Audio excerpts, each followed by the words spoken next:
Friends, നമ്മുടെ കേന്ദ്ര സർക്കാരിനുള്ള national council of science മ്യൂസിയത്തിൻ്റെ പുതിയൊരു റിക്രൂട്ട്മെൻറ്റ് നോട്ടിഫിക്കേഷൻ വന്നിട്ടുണ്ട്. പെർമനൻറ്റ് വാക്കൻസിയാണ്.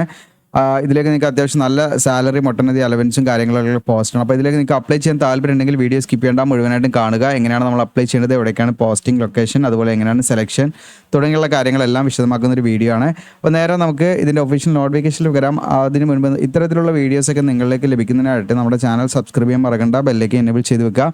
റീസെൻ്റായി ചെയ്ത വീഡിയോസും കാര്യങ്ങളൊക്കെ നിങ്ങൾക്ക് നമ്മുടെ ചാനലിൽ വന്നാൽ കാണാവുന്നതാണ്. അതും നിങ്ങളുടെ കൂട്ടുകാരിലേക്ക് ഷെയർ ചെയ്യാൻ പഠിക്കേണ്ട. അപ്പോൾ ഇതാണ് നിങ്ങൾക്ക് ഒഫീഷ്യൽ നോട്ടിഫിക്കേഷൻ നിങ്ങൾക്കൂടെ കാണാൻ പറ്റും. നാഷണൽ കൗൺസിൽ ഓഫ് സയൻസ് മ്യൂസിയത്തിൻ്റെ നോട്ടിഫിക്കേഷൻ നമ്പർ ഇവിടെ കാണാൻ പറ്റും. അപ്പോൾ ഇതിൽ വിളിച്ചിരിക്കുന്ന പോസ്റ്റുകൾ നിങ്ങൾക്കൂടെ കാണാം. ടെക്നീഷ്യൻ എന്ന് പറയുന്ന പോസ്റ്റാണ്. ടെക്നീഷ്യന് ഇതിൽ 13 വേക്കൻസിയാണ്. പിന്നെ ടെക്നിക്കൽ അസിസ്റ്റൻറ്റ് വിളിച്ചിട്ടുണ്ട് 9 വേക്കൻസിയാണ്. പിന്നെ ആർട്ടിസ്റ്റ് എന്ന് പറയുന്ന കാറ്റഗറി വിളിച്ചിട്ടുണ്ട് 2 വേക്കൻസി. പിന്നെ ഓഫീസ് അസിസ്റ്റൻറ്റ് എന്ന് പറയുന്ന 6 വേക്കൻസി. ഇങ്ങനെയാണ് വേക്കൻസി. അപ്പോൾ വേക്കൻസിയുടെ എണ്ണം നോക്കി ഒരിക്കലും നമ്മൾ അപ്ലൈ ചെയ്ത് ഞാൻ എപ്പോഴും പറയുന്ന കാര്യം തന്നെയാണ് ഇതിലും പറയാനുള്ളത്. മാക്സിമം അപ്ലൈ ചെയ്യുക. ഇത്തരത്തിലുള്ള ഒരുപാട് നോട്ടിഫിക്കേഷൻ ഇനിയും വരും. അപ്പോൾ അതിലൊക്കെ നിങ്ങൾ അപ്ലൈ ചെയ്യുക. അപ്പോൾ പ്രിപ്പറേഷൻ ഒരു ലെവലിൽ കൊണ്ടുപോയാൽ മതി എന്നുള്ളതാണ് നിങ്ങൾ മനസ്സിലാക്കേണ്ടത്.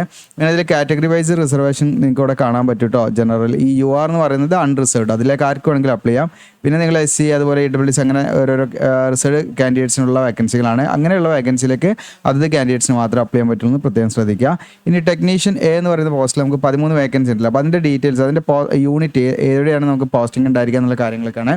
അതായത് central research and training laboratory Kolkata, അതുപോലെ തന്നെ സയൻസ് സിറ്റി കൊൽക്കത്ത, അതുപോലെ തന്നെ റീജിയണൽ സയൻസ് സെൻറ്റർ ഭുവനേശ്വർ, ഇവിടെയൊക്കെ ആയിരിക്കും ഇതിൻ്റെ നിങ്ങൾക്ക് പോസ്റ്റിംഗ് ഉണ്ടായിരിക്കുക. അവിടെയുള്ള വേക്കൻസികളുടെ എണ്ണം ഇവിടെ കൊടുത്തിട്ടുണ്ട്. അവിടെയുള്ള റിസർവ്ഡ് വേക്കൻസീസ് അതുപോലെ ട്രേഡ് വൈസ് വേക്കൻസീസ് നിങ്ങൾക്കിവിടെ ഈ പറയുന്ന ടാബിളിൽ കാണാം കേട്ടോ, എവിടേക്കാണെന്നുള്ളത്. ഇനി നമുക്കിതിൻ്റെ ക്വാളിഫിക്കേഷൻ എന്താണെന്ന് വെച്ചാൽ നിങ്ങൾക്ക് SSLC SSLC പാസ്സായിരിക്കുക എന്നുള്ളതാണ്. പ്ലസ് അതോടൊപ്പം തന്നെ ITA കഴിഞ്ഞിരിക്കണം. SSLC പ്ലസ് IT ആണ്. അപ്പോൾ നിങ്ങൾക്ക് ITA 1 വർഷം പഠിച്ചവരാണെങ്കിലും 2 വർഷം പഠിച്ചവരാണെങ്കിലും ഇതിലേക്ക് അപ്ലൈ ചെയ്യാം. അപ്പോൾ ITA ഏതൊക്കെ ട്രേഡാണെന്ന് വെച്ചാൽ അവിടെ പ്രത്യേകം പറയുന്നുണ്ട്. നിങ്ങൾക്കിവിടെ കാണാൻ പറ്റും. Carpentry, electrician, fitter, electronics. അപ്പോൾ ഈ ട്രേഡോ അല്ലെങ്കിൽ ഇതുമായി ഇക്വലൻ്റ് ആയിട്ടുള്ള ട്രേഡോ ഉള്ളവർക്കാണ് ഇതിലേക്ക് അപ്ലൈ ചെയ്യാൻ പറ്റുക. അതുകൊണ്ട് പ്രത്യേകം ശ്രദ്ധിക്കുക. അപ്പോൾ കാർപ്പൻട്രി അല്ലെങ്കിൽ ഇലക്ട്രീഷ്യൻ അല്ലെങ്കിൽ ഫിറ്റർ അല്ലെങ്കിൽ ഇലക്ട്രോണിക്സ് ഇതുമായി ബന്ധപ്പെട്ടുള്ള അല്ലെങ്കിൽ ഈ ട്രേഡിൽ നിങ്ങൾ ITA കഴിഞ്ഞവരാണെങ്കിൽ അപ്ലൈ ചെയ്യാം. അത് മാത്രമല്ല 2 വർഷം ഡ്യൂറേഷനുള്ള ITA കഴിഞ്ഞവരാണെങ്കിൽ 2 വർഷം ഡ്യൂറേഷനുള്ള ITA കഴിഞ്ഞവരാണെങ്കിൽ അവർക്ക് 1 വർഷത്തെ എക്സ്പീരിയൻസ് വേണം.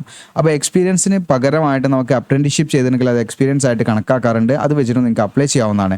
ഇനി 1 വർഷം ഡ്യൂറേഷനുള്ള ITA കഴിഞ്ഞവരാണെങ്കിൽ, അതായത് ഈ പറഞ്ഞിരിക്കുന്ന ട്രേഡിൽ 1 വർഷം ഡ്യൂറേഷനുള്ള ITA കഴിഞ്ഞവരാണെങ്കിൽ അവർക്ക് 2 വർഷത്തെ എക്സ്പീരിയൻസ് വേണം. ഓക്കെ, അപ്പോൾ അതും പ്രത്യേകം ഇവിടെ പറയുന്നുണ്ട്. അങ്ങനെയുള്ളവർക്ക് മാത്രമേ ഇതിലേക്ക് അപ്ലൈ ചെയ്യാൻ പറ്റുള്ളൂ. അപ്പോൾ ഒന്നുകൂടി ഞാൻ ഷോർട്ടാക്കി പറയാം. ഇതിലേക്ക് അപ്ലൈ ചെയ്യാൻ SSLC പ്ലസ് IT ആണ് നിങ്ങൾക്ക് വേണ്ടത്. അപ്പോൾ IT ഏതൊക്കെ ട്രേഡെന്ന് പറഞ്ഞാൽ കാർപ്പൻട്രി അല്ലെങ്കിൽ ഇലക്ട്രീഷ്യൻ അല്ലെങ്കിൽ ഫിറ്റർ അല്ലെങ്കിൽ ഇലക്ട്രോണിക്സ്, ഇതിലേതെങ്കിലും ഒന്ന് മതി. അതോടൊപ്പം തന്നെ 1 വർഷം ഡ്യൂറേഷനുള്ള ITA കഴിഞ്ഞവരാണെങ്കിൽ അവർക്ക് 2 വർഷത്തെ എക്സ്പീരിയൻസും, 2 വർഷം ഡ്യൂറേഷനുള്ള IT ആണ് നിങ്ങൾ കഴിഞ്ഞതെങ്കിൽ അവർക്ക് 1 വർഷത്തെ എക്സ്പീരിയൻസും നിർബന്ധമാണ്. അപ്പോൾ എക്സ്പീരിയൻസിന് പകരമായിട്ട് നിങ്ങൾക്ക് അപ്രന്റീസ്ഷിപ്പ് ഉണ്ട്, അത് വെച്ചിട്ട് അപ്ലൈ ചെയ്യാവുന്നതാണ്. ഇനി ഇതിൻ്റെ സാലറി ഇവിടെ കാണാൻ പറ്റും. പേ സ്കെയിലും കൂടെ കാണാം. 19,900 മുതൽ 63,200. അപ്പോൾ നമുക്ക് കൊൽക്കത്തയിലാണ് പോസ്റ്റിംഗ് എങ്കിൽ നിങ്ങൾക്ക് ഇതാ 38,908 രൂപയാണ് ലഭിക്കുക. ഇവിടെ നിങ്ങൾക്ക് ഭുവനേശ്വരൊക്കെ ആണെങ്കിൽ 36,220. സിറ്റി മാറുമ്പോൾ അതിനനുസരിച്ചിട്ടുള്ള രീതിയിലുള്ള വ്യത്യാസങ്ങളൊക്കെ ഉണ്ടാവും കേട്ടോ. ഓക്കെ, ഇനി നമുക്കിതിലേക്ക് ഏജ് ലിമിറ്റ് ആണ്. ഏജ് ലിമിറ്റ് എന്ന് പറയുമ്പോൾ നിങ്ങൾക്ക് ഇവിടെ കാണാൻ പറ്റും 35 വയസ്സാണ് ഇതിലേക്ക് നിങ്ങൾക്ക് അപ്ലൈ ചെയ്യാനുള്ള age limit. Maximum age limit എന്ന് പറയുന്നത് 35 ആണ്. ഇതിൻ്റെ ലാസ്റ്റ് ഡേറ്റ് ക്ലോസിംഗ് ഡേറ്റിലേക്ക് കണക്കാക്കിയാണ്. ക്ലോസിംഗ് ഡേറ്റ് ഏതാണെന്ന് പറയാം. അതോടൊപ്പം തന്നെ നിങ്ങൾക്ക് സെൻട്രൽ ഗവൺമെൻറ് നിശ്ചിതമായുള്ള ആ ഒരു ഏജ് റിലാക്സേഷൻ കാര്യങ്ങളൊക്കെ ഉണ്ടായിരിക്കും. SC/ST ആണെങ്കിൽ നിങ്ങൾക്ക് 5 വർഷം, അതുപോലെ OBC ആണെങ്കിൽ 3 വർഷം, പിന്നെ എക്സ് സർവീസ്മാൻ, അതൊരു PWDക്കൊക്കെ നിശ്ചയമായുള്ള ഏജ് റിലാക്സേഷൻ കാര്യങ്ങളുണ്ടാവും. ഇനി ഇവിടെ ടെക്നിക്കൽ അസിസ്റ്റൻ്റ്. അപ്പോൾ ഈ പറയുന്ന ജോബ് ഡിസ്ക്രിപ്ഷനിൽ എന്താണെന്ന് വെച്ചാൽ നിങ്ങളുടെ ആ ഒരു ജോബ് ഏരിയ ആണ്, അവിടെ എന്തൊക്കെയായിരിക്കും നമ്മൾ ചെയ്യേണ്ടി വരിക എന്നുള്ള കാര്യങ്ങളൊക്കെയാണ് വേണം നോക്കാവുന്നതാണ്. ഇനി ടെക്നിക്കൽ അസിസ്റ്റൻറ്റ് 9 വേക്കൻസി ഉണ്ട്. എവിടേക്കാണ് യൂണിറ്റ് വൈസ് വേക്കൻസിയുടെ കൊണ്ട് central research and training laboratory Kolkata 2 vacancy, national council of science museum headquarters Kolkata 3 vacancy, then science city Kolkata 3 vacancy, then regional science centre Bhubaneswar 1 vacancy. ഇങ്ങനെയാണ്. അപ്പോൾ അതിൻ്റെ റിസർവ് വേക്കൻസിയും അല്ലാത്ത വേക്കൻസികളൊക്കെ നിങ്ങൾക്ക് നോക്കാം. ഡിസിപ്ലിൻ വൈസ് വേക്കൻസീസും ഉണ്ട് കേട്ടോ. അപ്പോൾ ഇതിലേക്ക് നിങ്ങൾക്ക് അപ്ലൈ ചെയ്യാനുള്ള ക്വാളിഫിക്കേഷൻ എന്ന് പറയുന്നത് ടെക്നിക്കൽ അസിസ്റ്റൻ്റ് ഇലക്ട്രിക്കലിലേക്ക് നിങ്ങൾക്ക് 3 വർഷം ഡ്യൂറേഷനുള്ള ഇലക്ട്രിക്കൽ എഞ്ചിനീയറിംഗിൽ ഡിപ്ലോമ കഴിഞ്ഞവർക്ക് ഇതിലേക്ക് അപ്ലൈ ചെയ്യാം. യാതൊരുവിധ എക്സ്പീരിയൻസും വേണ്ട, ഫ്രഷേഴ്സിന് അപ്ലൈ ചെയ്യാം. ഇനി അതുപോലെ ടെക്നിക്കൽ അസിസ്റ്റൻറ്റ് കമ്പ്യൂട്ടർ സയൻസിലേക്ക് നിങ്ങൾക്ക് അപ്ലൈ ചെയ്യണമെങ്കിൽ നിങ്ങൾക്ക് ഒന്നെങ്കിൽ കമ്പ്യൂട്ടർ സയൻസിലോ അതല്ലെങ്കിൽ IT-ലോ ഉള്ള 3 വർഷം ഡ്യൂറേഷനുള്ള ഡിപ്ലോമ കഴിഞ്ഞവർക്ക് എന്ത് ചെയ്യാം ഇതിലേക്ക് അപ്ലൈ ചെയ്യാം. ഫ്രഷേഴ്സിന് യാതൊരുവിധ എക്സ്പീരിയൻസും വേണ്ട. ഇനി അതല്ലെങ്കിൽ നിങ്ങൾക്ക് എന്താണ് BCA അതായത് ബാച്ചിലർ ഓഫ് കമ്പ്യൂട്ടർ ആപ്ലിക്കേഷൻ കഴിഞ്ഞവരാണെങ്കിൽ അത് വെച്ചിട്ട് നിങ്ങൾക്ക് ഇതിലേക്ക് അപ്ലൈ ചെയ്യാം. ഇനി അതല്ലെങ്കിൽ നിങ്ങൾക്ക് കമ്പ്യൂട്ടർ സയൻസിൽ ഗ്രാജുവേഷൻ ഉണ്ടെങ്കിൽ അത് വെച്ചിട്ട് നിങ്ങൾക്ക് എന്ത് ചെയ്യാം ഇതിലേക്ക് അപ്ലൈ ചെയ്യാവുന്നതാണ് കേട്ടോ. ഓക്കെ, ഈ ഫ്രഷേഴ്സിന് അപ്ലൈ ചെയ്യാൻ യാതൊരു എക്സ്പീരിയൻസ് ആണ്. ഈ ടെക്നിക്കൽ അസിസ്റ്റൻറ്റ് മെക്കാനിക്കൽ എഞ്ചിനീയറിംഗിൽ 3 വർഷം ഡ്യൂറേഷനുള്ള ഡിപ്ലോമ കഴിഞ്ഞവർക്ക് അപ്ലൈ ചെയ്യാം. ദെൻ ടെക്നിക്കൽ അസിസ്റ്റൻറ്റ് സിവിലിലേക്ക് നിങ്ങൾക്ക് സിവിലിൽ 3 വർഷം ഡ്യൂറേഷനുള്ള എഞ്ചിനീയറിംഗ് ഡിപ്ലോമ കഴിഞ്ഞവർക്ക് ഇതിലേക്ക് അപ്ലൈ ചെയ്യാം. ഇനി ഇലക്ട്രോണിക്സിലേക്ക് നിങ്ങൾക്ക് 3 വർഷം ഡ്യൂറേഷനുള്ള ഇലക്ട്രോണിക്സ് എഞ്ചിനീയറിംഗിൽ ഡിപ്ലോമ കഴിഞ്ഞവർക്ക് ഇതിലേക്ക് അപ്ലൈ ചെയ്യാം. യാതൊരു എക്സ്പീരിയൻസ് വേണ്ട. ഇതൊക്കെ ഫ്രഷേഴ്സിന് അപ്ലൈ ചെയ്യുന്ന വേക്കൻസിയാണ്. ഓക്കെ, അപ്പോൾ ഏതൊക്കെയാണ് ഡിസിപ്ലിൻ ഇവിടെ വ്യക്തമായിട്ട് കൊടുത്തിട്ടുണ്ട്. അപ്പോൾ അതിൽ നിങ്ങൾക്ക് ഡിപ്ലോമ കഴിഞ്ഞവർക്കാണ് അപ്ലൈ ചെയ്യാം. ഇനി നിങ്ങൾക്ക് കമ്പ്യൂട്ടർ സയൻസ് ആവാം, നിങ്ങൾക്ക് ഡിഗ്രി കഴിഞ്ഞവർക്ക് കമ്പ്യൂട്ടർ സയൻസിൽ ഡിഗ്രി കഴിഞ്ഞവർക്ക് അപ്ലൈ ചെയ്യാം. ഇനി BCA കഴിഞ്ഞവരാണെങ്കിൽ അപ്ലൈ ചെയ്യാവുന്നതാണ് കേട്ടോ. ഇതിൻ്റെ സാലറി നിങ്ങൾക്ക് കൊൽക്കത്ത ആണെങ്കിൽ ഇവിടെ കാണാൻ നിങ്ങൾക്ക് 59,600 അതുപോലെ തന്നെ നമുക്ക് ഭുവനേശ്വർ ആണെങ്കിൽ 53,890 കേട്ടോ. അപ്രോക്സിമേറ്റ് മന്ത്ലി കിട്ടാൻ എൻ്റെ പേ സ്കെയിൽ 29,200 മുതൽ 92,300 പിന്നെ മറ്റു അലവൻസും കാര്യങ്ങളൊക്കെ ഉണ്ടായിരിക്കും. Age limit 35 maximum age limit. അതിൻ്റെ ലാസ്റ്റ് ഡേറ്റ് ഈ അപേക്ഷയുടെ ക്ലോസിംഗ് ഡേറ്റ് കണക്കാക്കിയാണ് ഏജ് കണക്കാക്കുന്നത് കേട്ടോ. പിന്നെ ജോബ് ഡിസ്ക്രിപ്ഷൻ ഇവിടെ ഉണ്ട്, നിങ്ങൾക്ക് അത് വായിച്ച് നോക്കാം എന്തൊക്കെയായിരിക്കും നമ്മൾ ചെയ്യേണ്ടി വരിക എന്നുള്ളത്. പിന്നെ ആർട്ടിസ്റ്റ് എന്ന് പറയുന്ന പോസ്റ്റാണ്, 2 വേക്കൻസിയാണ്. ഇതിൽ 2 ജനറലാണ്, ആർക്ക് വേണമെങ്കിലും അപ്ലൈ ചെയ്യാം. അപ്പോൾ UR എന്ന് പറയുന്നത് അൺറിസർവ്ഡ് ആണ്, ആർക്ക് വേണമെങ്കിലും അപ്ലൈ ചെയ്യാം. നിങ്ങൾക്ക് റിസർവ്ഡ് വേക്കൻസികൾ അതിൽ നേരത്തെ ഓരോ പോസ്റ്റ് വൈസ് നേരത്തെ നമ്മൾ കാണിച്ചാണ്. 2 വേക്കൻസിയാണ്. നമുക്ക് കൊൽക്കത്ത സെൻട്രൽ റിസർച്ച് ട്രെയിനിങ് ലബോറട്ടറിയിലേക്കാണ്. ഇതിൻ്റെ അപ്രോക്സിമേറ്റ് നമുക്ക് മന്ത്ലി സ്റ്റാർട്ടിംഗ് എമൗണ്ട് ആണ് 38,908. പേ ലെവലിലൂടെ കൊടുത്തിട്ടുണ്ട് 17,900 മുതൽ 63,200 വരെയാണ്. ഇതിലേക്ക് നിങ്ങൾക്ക് അപ്ലൈ ചെയ്യാനുള്ള ക്വാളിഫിക്കേഷൻ ഒന്നെങ്കിൽ ഡിപ്ലോമ അല്ലെങ്കിൽ സർട്ടിഫിക്കറ്റ് കോഴ്സുകളാണ്. ഈ പറയുന്ന ഫൈൻ ആർട്ടിലോ അല്ലെങ്കിൽ കൊമേഴ്ഷ്യൽ ആർട്ടിലോ ഉള്ള ഡിപ്ലോമയോ അല്ലെങ്കിൽ സർട്ടിഫിക്കറ്റോ നിങ്ങൾക്ക് ഉണ്ടെങ്കിൽ അത് വെച്ചിട്ട് ഇതിലേക്ക് അപ്ലൈ ചെയ്യാം. പക്ഷേ 2 വർഷത്തെ SSLCക്ക് ശേഷം നമുക്ക് 2 വർഷത്തെ ഡ്യൂറേഷൻ ഉണ്ടായിരിക്കണം എന്നുള്ളതാണ് കേട്ടോ. അപ്പോൾ ഡിപ്ലോമ ആണെങ്കിലും സർട്ടിഫിക്കറ്റ് കോഴ്സ് ആണെങ്കിലും നിങ്ങൾ SSLC കഴിഞ്ഞിട്ടാണ് ചെയ്യുന്നതെങ്കിൽ നിങ്ങൾക്ക് 2 വർഷം ഡ്യൂറേഷനുള്ള ഈ പറയുന്ന ഫൈൻ ആർട്ടിലോ അല്ലെങ്കിൽ കൊമേഴ്ഷ്യൽ ആർട്ടിലോ ഡിപ്ലോമയോ അതല്ലെങ്കിൽ നിങ്ങൾക്ക് സർട്ടിഫിക്കറ്റ് കോഴ്സോ നിങ്ങൾ ചെയ്തിരിക്കണം എന്നുള്ളതാണ്. അതോടൊപ്പം തന്നെ 1 ഇയർ എക്സ്പീരിയൻസ് ഉണ്ടായിരിക്കണം. ഓക്കെ, അപ്പോൾ 2 ഇയർ ഡ്യൂറേഷനുള്ള ഡിപ്ലോമയോ അല്ലെങ്കിൽ സർട്ടിഫിക്കറ്റ് കോഴ്സോ കഴിഞ്ഞവരാണെങ്കിൽ 1 ഇയർ എക്സ്പീരിയൻസ് ഉണ്ടായിരിക്കണം. ഇനി 1 ഇയർ ഡ്യൂറേഷനുള്ള കോഴ്സാണ് നിങ്ങൾ കഴിഞ്ഞതെങ്കിൽ നിങ്ങൾക്ക് 2 വർഷത്തെ എക്സ്പീരിയൻസ് ഉണ്ടായിരിക്കണം. നേരത്തെ നമ്മൾ IT-ൻ്റെ പറഞ്ഞ പോലെ. ഓക്കെ, മനസ്സിലായിട്ടുണ്ടെന്ന് വിചാരിക്കുന്നു. ഇനി ഇതിൻ്റെ ഏജ് ലിമിറ്റ് ആണ്. ഏജ് ലിമിറ്റ് എന്ന് പറയുന്നത് 35 ലാസ്റ്റ് ഡേയിലേക്ക് ഇതിൻ്റെ ക്ലോസിംഗ് ഡേയിലേക്ക് കണക്കാക്കിയിട്ട് ഏജ് റിലാക്സേഷൻ കാര്യങ്ങൾ. ഇപ്പോൾ അവിടെ ജനറൽ പോസ്റ്റ് ആയതുകൊണ്ട് നമുക്ക് ഏജ് റിലാക്സേഷൻ കാര്യങ്ങൾ കിട്ടില്ല കേട്ടോ. ഓക്കെ, ഇനി ഇവിടെ ഓഫീസ് അസിസ്റ്റൻറ്റ് ഗ്രേഡ് 3 ആണ്, 6 വേക്കൻസിയാണ്. ഇത് നാഷണൽ കൗൺസിൽ സയൻസ് മ്യൂസിയം കൊൽക്കത്തയിലും അതുപോലെ സെൻട്രൽ റിസർച്ച് ട്രെയിനിങ് അതുപോലെ നിങ്ങൾക്ക് കാണാം എന്താണ് ദെങ്കണൽ സയൻസ് സെൻറ്റർ ഒഡീഷയിലാണ്, സയൻസ് സിറ്റി കൊൽക്കത്ത.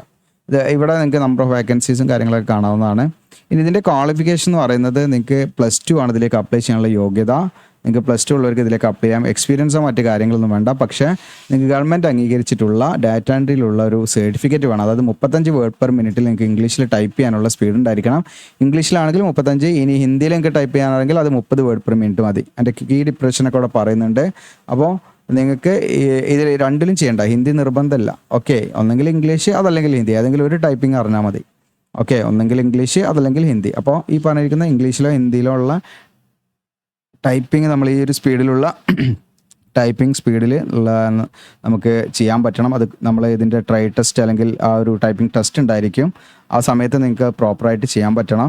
അപ്പോൾ അതിന് നിങ്ങൾക്ക് ഇതിലേക്ക് അപ്ലൈ ചെയ്യണമെങ്കിൽ എന്ത് വേണം, നിങ്ങൾക്ക് ഗവൺമെൻറ് അംഗീകൃതമായിട്ടുള്ള സ്ഥാപനത്തിൽ നിന്നുള്ളൊരു ടൈപ്പിംഗ് സർട്ടിഫിക്കറ്റ് ഉണ്ടായിരിക്കണം എന്നുള്ളതാണ് ഈ ഒരു സ്പീഡ് കാണിച്ചിട്ടുള്ള.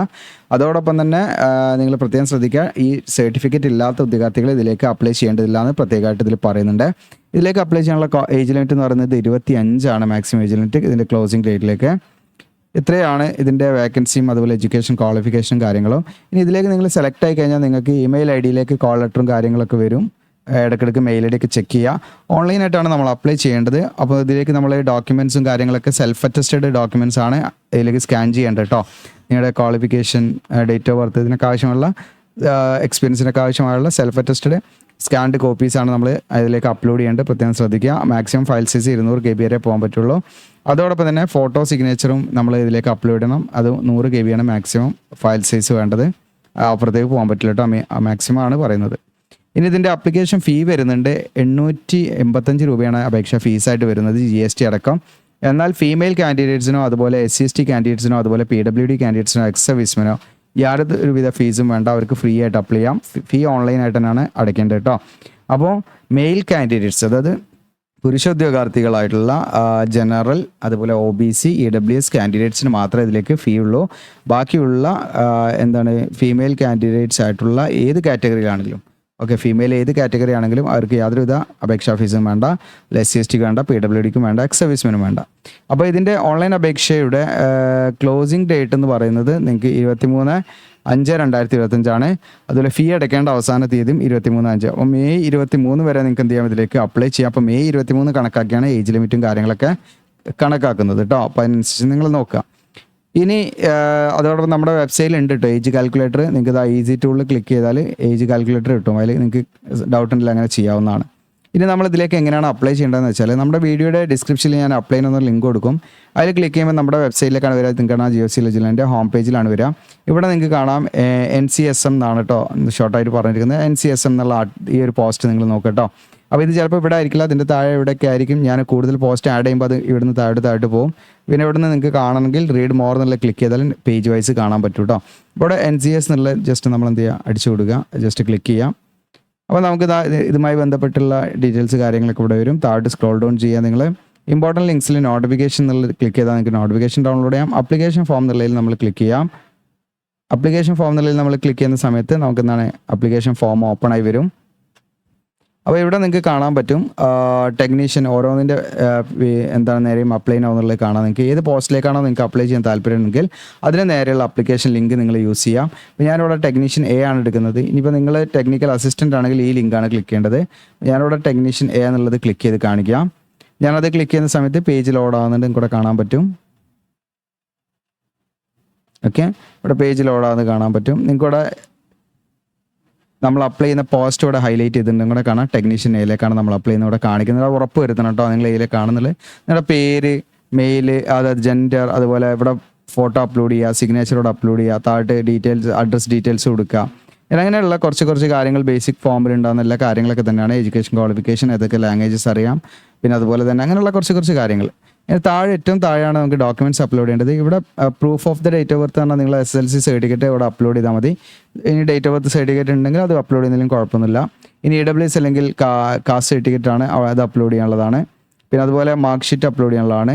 പിന്നെ അതുപോലെ ITയുടെ ഇത് നമുക്ക് സെക്കൻഡറി എക്സാം +2ൻ്റെ മാർക്ക് ഷീറ്റാണ് കേട്ടോ ഇവിടെ. അത് നമ്മൾ ഏതാണോ നമുക്ക് ക്വാളിഫിക്കേഷൻ അനുസരിച്ച് നിങ്ങൾ അവിടെ അപ്ലോഡ് ചെയ്താൽ മതി. പിന്നെ അതുപോലെ പഠിച്ചാൽ ITയുടെ മാർക്ക് ഷീറ്റ്, പിന്നെ എക്സ്പീരിയൻസ് സർട്ടിഫിക്കറ്റ് ഉണ്ടെങ്കിൽ അത് അപ്ലോഡ് ചെയ്യുക, അങ്ങനെയുള്ള വിദ്യാർത്ഥികൾ.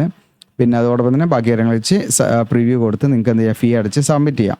അപ്പോൾ ഇത്രയാണ് ഇതിൽ പ്രത്യേകം നിങ്ങൾ ശ്രദ്ധിക്കേണ്ടത്. ഫോട്ടോ സിഗ്നേച്ചറൊക്കെ ആണെങ്കിൽ ഡയമെൻഷൻ ഇവിടെ വ്യക്തമായിട്ട് കൊടുത്തിട്ടുണ്ട്. 300 പിക്സൽ നിങ്ങൾക്ക് ഇവിടെ കാണാൻ വിടുത്തും, 400 പിക്സൽ ഹൈറ്റും. ഫോട്ടോ ആണെങ്കിൽ, സിഗ്നേച്ചർ ആണെങ്കിൽ 300 പിക്സൽ വിടുത്തും, 300 പിക്സൽ വിടുത്തും, അതുപോലെ 100 പിക്സൽ ഹൈറ്റുമാണ് വേണ്ടത്. അപ്പോൾ ആ ഒരു ഡയമെൻഷൻ കറക്റ്റായിട്ട് നിങ്ങൾ ഫോളോ ചെയ്യണേ. അപ്പോൾ എത്രയാണ്. അപ്പോൾ ഇത് നിങ്ങൾക്ക് യൂസ്ഫുൾ ആണെങ്കിൽ നിങ്ങൾ ഷെയർ ചെയ്യുക. പിന്നെ ഇതിൻ്റെ ഫോം ഫില്ലിംഗ് വീഡിയോ നമ്മൾ ചെയ്യാം. നിങ്ങൾ കൂടുതൽ കമൻറ്റൊക്കെ ഉണ്ടെങ്കിൽ നമ്മുടെ ചാനൽ മെമ്പർഷിപ്പ് എടുത്തിട്ട് നിങ്ങൾ ഡിമാൻഡ് ചെയ്യുകയാണെങ്കിൽ നിങ്ങൾക്ക് മാത്രമായിട്ട് നമ്മൾ ചെയ്ത് കാണിക്കാവുന്നതാണ്. അപ്പോൾ നിങ്ങളുടെ മൊബൈലൊക്കെ ഉപയോഗിച്ചിട്ട് നിങ്ങൾക്ക് എന്ത് ചെയ്യാൻ പറ്റും, അതിലേക്ക് എങ്ങനെയാണെന്നുള്ളത് ചെയ്യുന്നത് മനസ്സിലാക്കി നിങ്ങൾക്ക് അപ്ലൈ ചെയ്യാൻ പറ്റും. അതോടൊപ്പം തന്നെ നിങ്ങൾ ശ്രദ്ധിക്കേണ്ട മറ്റൊരു കാര്യം എന്ന് വെച്ചാൽ നമ്മൾ ഓൺലൈനായിട്ട് ചെയ്ത് കൊടുക്കുന്നുണ്ട്. അപ്പോൾ ഈ വീഡിയോയുടെ ഡിസ്ക്രിപ്ഷനിലും അതുപോലെ ഇമ്പോർട്ടൻറ്റ് ലിങ്ക്സിൻ്റെ അവിടെയൊക്കെ നമ്മുടെ വാട്സപ്പിൻ്റെ ലിങ്ക് ഉണ്ട്. അപ്പോൾ അതിൽ നിങ്ങൾ ക്ലിക്ക് ചെയ്താൽ മതി. അങ്ങനെ ക്ലിക്ക് ചെയ്യുന്ന സമയത്ത് നിങ്ങൾക്ക് എന്ത് ചെയ്യാൻ പറ്റും, നമ്മുടെ വാട്സപ്പിൽ കോൺടാക്ട് ചെയ്യാൻ പറ്റും. അങ്ങനെ കോൺടാക്ട് ചെയ്ത് കഴിഞ്ഞാൽ നിങ്ങൾക്ക് എന്ത് ചെയ്യാൻ പറ്റും, നമ്മൾ ഓൺലൈനായിട്ട് ചെയ്തു തരാം. സർവീസ് ചാർജ് ഉണ്ടായിരിക്കും കേട്ടോ. അപ്പോൾ എത്രയാണ്. നിങ്ങൾക്ക് യൂസ്ഫുൾ ആണെങ്കിൽ ഷെയർ ചെയ്യുക, അതുപോലെ സബ്സ്ക്രൈബ് ചെയ്യുക. Thank you.